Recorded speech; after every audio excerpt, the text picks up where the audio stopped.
Welcome back to Hardware Unboxed. Today I'm checking out a monitor that honestly I wasn't originally planning to review, but a number of you guys and a few of our Patreon members reached out saying they were interested in buying a 43-inch 4K gaming monitor, specifically the Gigabyte Aorus FV43U, which we'll be testing today. I haven't been particularly impressed with the 43-inch offerings on the market previously, but I'm willing to give this new one a chance. What Gigabyte are providing here is a newer take on the 43-inch monitor using a 3840 by 2160 144Hz quantum dot enhanced VA panel with a very wide color gamut. In addition, the FV43U includes Display HDR 1000 certification, which boasts up to 1000 nits of peak brightness for HDR, although the local dimming functionality is basically non-existent, so we'll have to explore further whether it's actually a good HDR monitor or not. It certainly sounds decent on paper though, with features like a 4000:1 contrast ratio and HDMI 2.1 support. It's also not stupidly expensive. I mean, it is a pricey monitor coming in at around $1,000, but that's quite similar to the cost of today's 32-inch 4K high-refresh gaming monitors, so the extra size on offer here isn't bringing the usual premium. Of course, this is still something for high-end buyers, so I expect the FV43U to be offering a premium experience. The design on offer here isn't my favorite, to be honest. The FV43U has ended up quite a chunky display. It's a lot thicker than most other monitors and even a lot of today's TVs, and I'm not quite sure why it needs to be so thick. The bezel size isn't ridiculous or anything, but the bottom edge is a bit large. There is some metal being used here for the edges of the display and the stand legs, but that's also surrounded by pretty basic plastic, including a large section on the back, which is fine, I guess, from a visual perspective. To me, it just doesn't really look like a high-end product. I'd have liked to see something slimmer and less plasticky, although this issue doesn't really affect the screen quality, which does, of course, dominate the front. As we're looking at a large 43-inch panel, there is no ergonomic adjustment possible. It's a fixed stand that doesn't even have tilt support, so your setup will need to account for that. It's definitely a large screen that will dominate the desk that you put it on if you use it as a desktop monitor, but I also feel it's easier to use and manage than something like the 48-inch OLED panels that I've been reviewing earlier this year. This size feels more reasonable to use at a normal viewing distance. It's only slightly wider than a normal 34-inch ultra-wide display, but it is much taller and provides more screen real estate as a result. The screen itself is also worth talking about because Gigabyte have used a semi-gloss coating here instead of the normal matte finish we see with most desktop monitors. It's not the full gloss you'd see on an LG C1 OLED, for example, but opting for semi-gloss does lead to more noticeably defined reflections versus a matte finish. Glossy finishes tend to improve the viewing experience to make colors pop at the expense of these reflections, so those in bright rooms may find reflections to be an issue. With that said, the brightness of the FV43U should be able to compensate for that in most setups, outside of times where the display is showing mostly dark content. The selection of inputs is reasonable, with every input located on the right edge of the display. There's one DisplayPort 1.4 with DSC and two HDMI 2.1 ports, plus USB Type-C, which can also be used as an input. And Gigabyte are once again offering a KVM switch here, which is great functionality for those wanting to use this monitor with multiple PC inputs. Unfortunately though, the HDMI 2.1 ports are just 24 gigabits per second ports instead of full bandwidth, which may cause limitations on some devices like the PlayStation 5 that are looking to hook up over HDMI 2.1 and game at 4K 120Hz.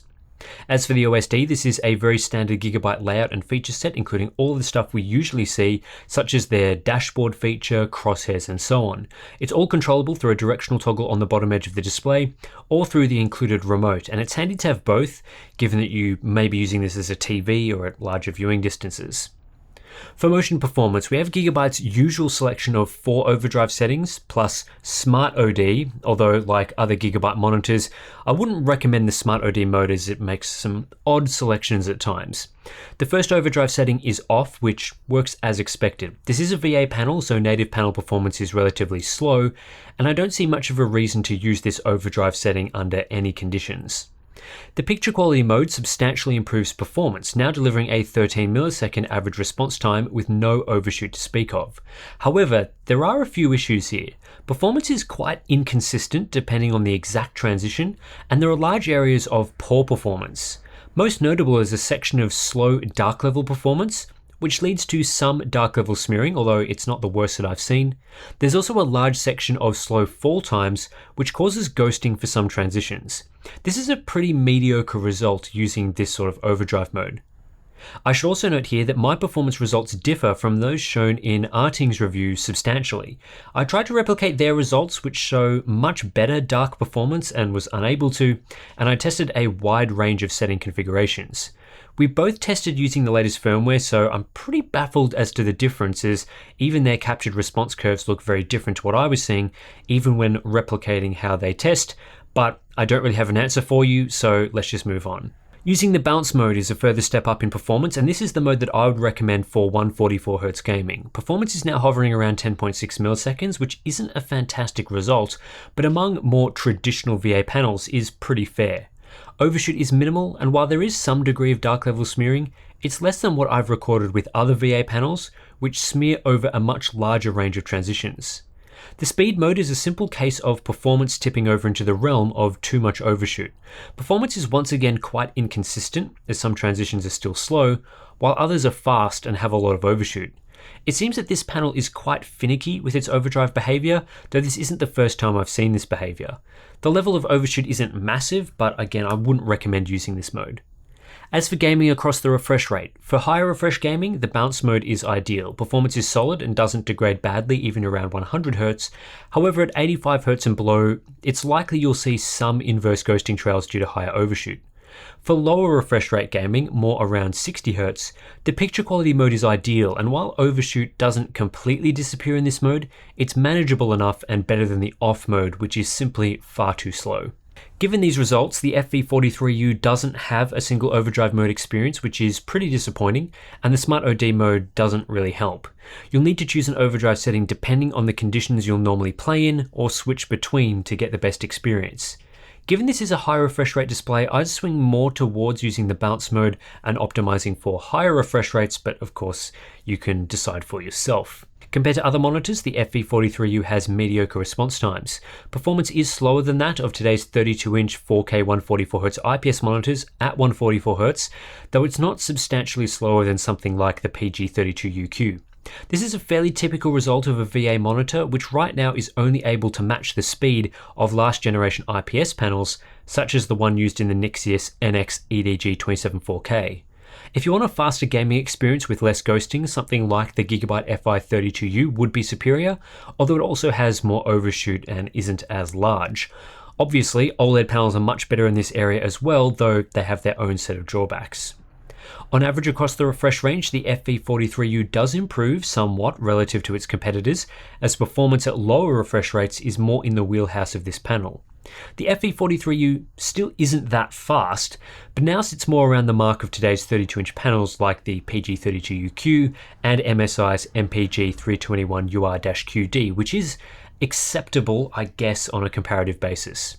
Unfortunately though, these larger 4K displays simply don't have the speed on offer that you can get in a 27-inch class, like from the LG 27GN950 or the EVE Spectrum.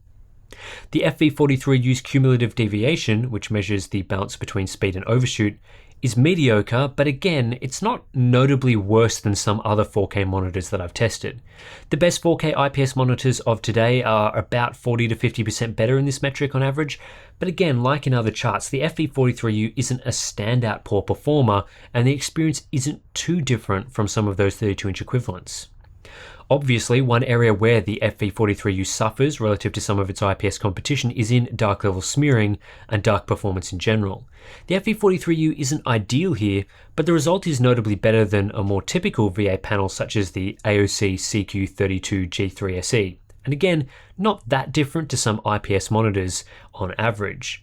Based on my experience using the FV43U, you can definitely notice dark level smearing in some situations, but less so than many VAs I've tested, especially at lower refresh rates. At 120Hz, the FV43U is similar in its performance to at 144Hz in that it's slower than most other 4K monitors I've tested. However, at 60Hz, this display really is more of an average performer. It's not fantastic, but it's suitable for usage at 60Hz and with benefits like less dark level smearing. This helps solidify my thoughts that the FV43U's panel is optimal and probably designed primarily for lower refresh rates. Input lag was weak with this display, although that's not necessarily down to the processing delay, which is only slightly more than 1 millisecond in our testing. It's more that slower response times don't create a responsive experience in terms of total input lag, and while I don't think this is a terrible result, I also don't think the FV43U is an ideal buy for super quick competitive gaming. Power consumption is on the higher side, but not that high compared to some other 32-inch 4K monitors. Relative to a typical product like the Gigabyte FV43U, we see a 38% increase in power consumption at the same 200 nit light level output, but with an 81% jump in screen real estate. So all things considered, that's quite a good result from an efficiency standpoint. The FV43U does support backlight strobing and can do so either with or without adaptive sync enabled at the same time, which is similar to Gigabyte's other modern monitors. However, the backlight strobing quality isn't great, as response times simply aren't fast enough to keep up. There's a fair bit of strobe crosstalk and a noticeable repeated image following moving objects, especially for darker objects. The FV43U also lacks any fine control over strobing. It would have been nice to see strobe length and timing settings, although I don't think this would have made much of a difference to the final result, which is simply limited by the use of a VA panel. You can also see here what I've been talking about in regards to dark level smearing, where there are some trails following the dark UFO test, but not the massively horrible trails I've seen from some other VA displays. Dark performance and cumulative deviation are at least 25% better than other typical VA panels, and that helps deliver this sort of result. When it comes to color performance, I do have to bring up several issues with this particular 43-inch VA panel first. The subpixel layout is BGR, which can reduce text clarity in some situations and requires a pass-through with the Windows ClearType utility to provide decent results. I don't think it's a deal breaker, but ideally the monitor wouldn't use BGR, and in situations where text clarity is impacted, the larger screen size can make this more noticeable when comparing with something like Gigabyte's M27Q, which also has a BGR panel. On top of this, I did experience another strange issue. I was able to replicate the problem where grey text on a black background is unreadable, but only in the top section of the display. No idea what would cause this issue, but it does point to some defect in the way the display handles certain content. In terms of color gamut, the quantum dot enhancement here does increase the color gamut to a very wide level.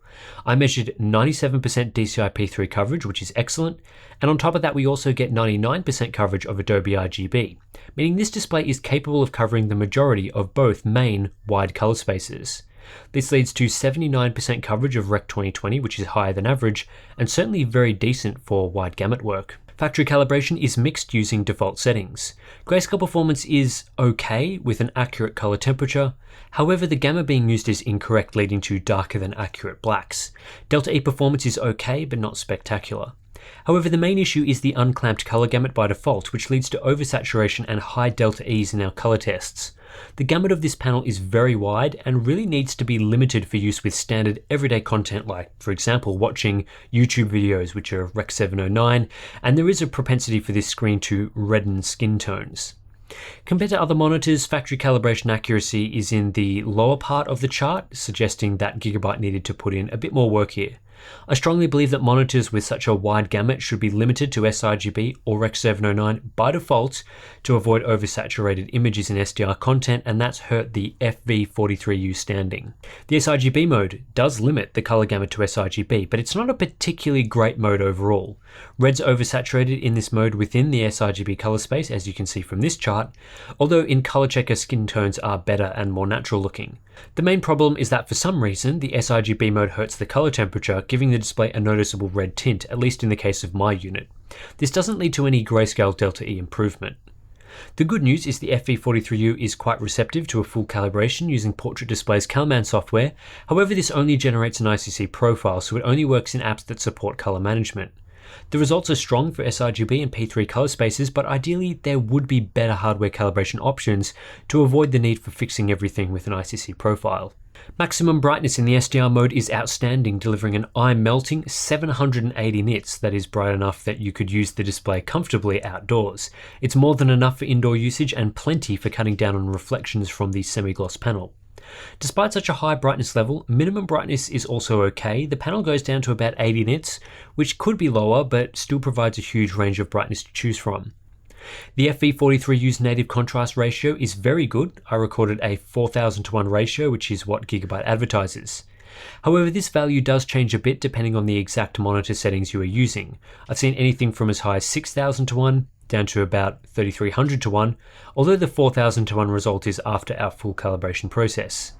Any of these results are still very good, and when combined with the semi-gloss panel, the FV43U has the appearance of relatively deep blacks. This is a big advantage to going with a VA panel. Unfortunately, the downside here is poor viewing angles. This particular panel sees quite a noticeable gamma shift when viewing off-center, worse than average for a VA display. In both the horizontal and vertical directions, the panel can be washed out if not viewed dead center. It also causes issues when viewed even at a normal viewing distance, as the edges of the screen do have a tendency to wash out relative to the center, and this can only be solved by sitting further back. White uniformity with my unit was below average. The edges of the screen were noticeably different to the center in both brightness and color tone, which I tend to find more noticeable the larger the screen is. I also discovered a dirty screen effect when viewing dark grays. The uniformity here is poor, and this can be distracting when using apps that have a gray background by default, something like Photoshop for example. As for HDR performance, the FV43U is a semi-HDR monitor. It has the brightness and color space requirements down pat for HDR. However, the contrast hardware is a bit of a mixed bag. The FV43U does have a direct lit backlight, however, it has just 8 zones in a 4x2 grid, so it's questionable as to whether this counts as a full array locally dimmed backlight or just a more advanced version of an edge lit backlight. Either way, the number of zones is insufficient for HDR content, hence why it only receives a semi-HDR badge from us. While the VA panel provides better than usual contrast, the local dimming available with the FV43U is bad and tends to lead to either the entire screen being active, therefore not having local dimming at all, or massive amounts of haloing and blooming as the zones themselves are so large. The FV43U doesn't have the ability to have small, bright and dark objects close together, especially if they are in the center of the screen, and the speed at which the backlight and zones adjust is quite slow and noticeable. Where the FV43U succeeds well is in brightness. Full screen sustained brightness is high at 780 nits, matching the capabilities of the SDR mode, and that can be pushed up to 1000 nits for a full screen flash. Smaller window sizes, like 10%, exhibit even higher brightnesses at over 1100 nits, even when sustained, so this display certainly packs a lot of punch when it comes to brightness. However, there are some contrast limitations. The backlight never fully switches off to display black, so the contrast is capped to around 38,000 to 1, even in the absolute best case scenarios, which is a little below the requirements for good HDR.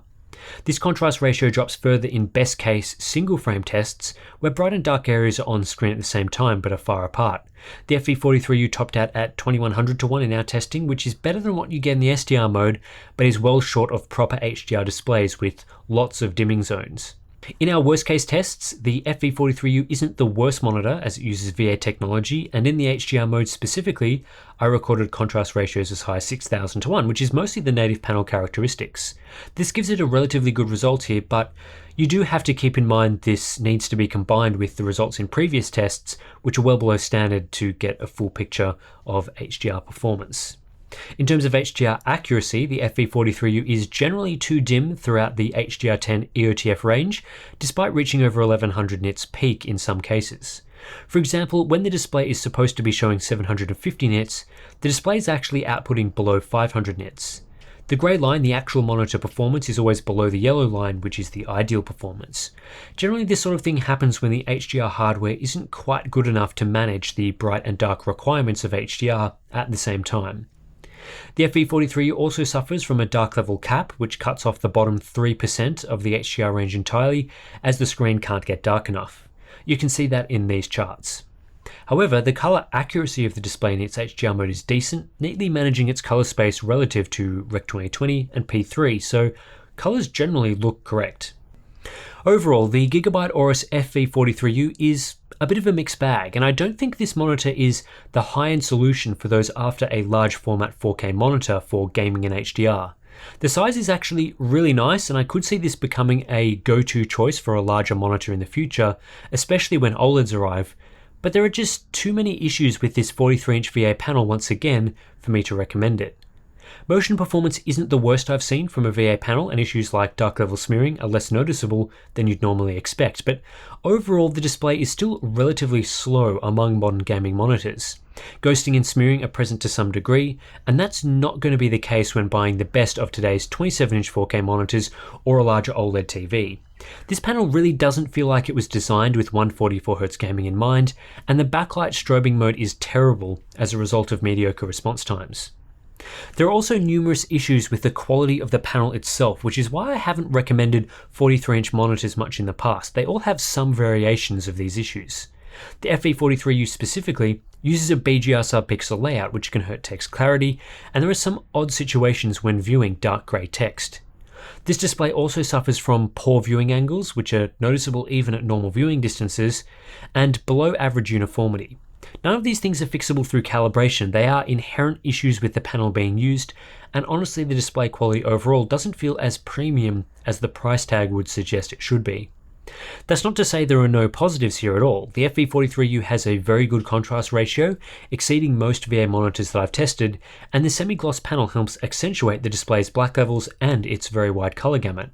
It does have some semi-HDR functionality and high brightness output, although performance is still a way off true HDR monitors. It also includes features like a KVM switch and HDMI 2.1, which previous 43-inch gaming monitors did not have.